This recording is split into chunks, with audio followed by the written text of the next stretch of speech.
Hi, you're watching Infraready. This is a product demo of one of the devices that you can find for sale on our store at www.infraready.co.uk. So we're an online ghost hunting store. We've had presence for the last 8 years, coming up to 9 years now. So you've most probably heard of us, particularly if you subscribe. If not, we'd appreciate if you could subscribe so we can keep up to date with all our new and developing products. So basically this is a static meter.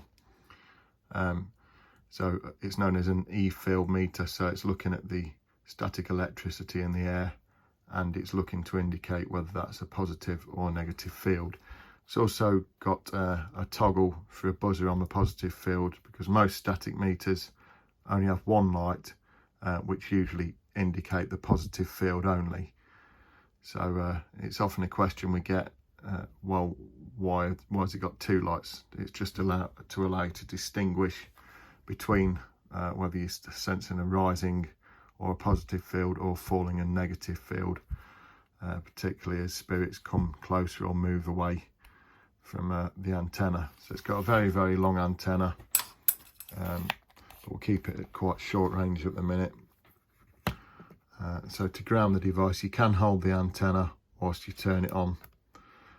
If we do that, you'll see that there's a balanced static field at the moment, and it's starting to flicker towards positive. So if I turn the buzzer on at the moment, you'll hear that the positive field is actually triggering that. So if I get this this tape and I pull the tape off, this is a bit of just packing tape,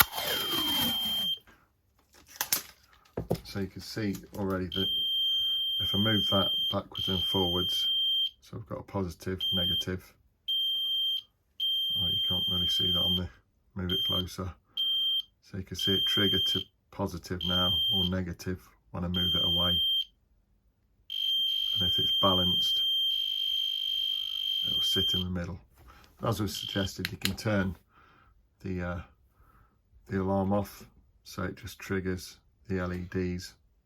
So it can be used in several ways.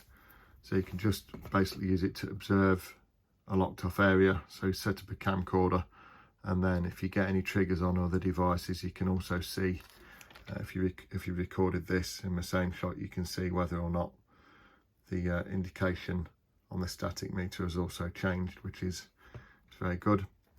So this will sense up to 1 to 2 meters away when it's at fully extended the antenna, but obviously it's best set up on a non-conductive surface. Highly polished surfaces will obviously hold a static charge, so make sure you set it up, you ground the device when you turn it on, and ideally leave it on that non-conductive surface. So you can stand it off on a piece of paper, etc., if you please.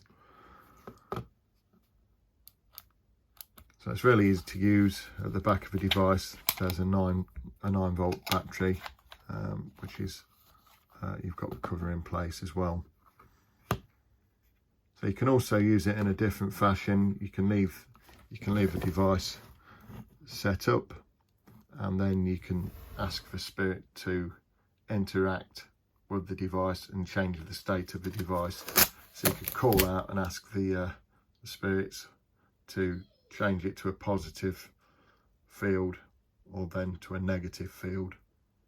So I'm just doing that by this bit of tape at the moment. Okay, hope you've enjoyed the demonstration. As suggested at the beginning of the video, would really appreciate if you could subscribe if you've not already. I'm trying to build up our subscribers. I think we're currently on 2.5k. As and when we gain some more momentum on the channel, then we'll probably start doing monthly giveaways, etc. So watch this space. There's also a lot of DIY tutorials on the channel to show you how to build your own ghost hunting equipment, and there's tips and tricks as well on how to use the devices. Thanks once again.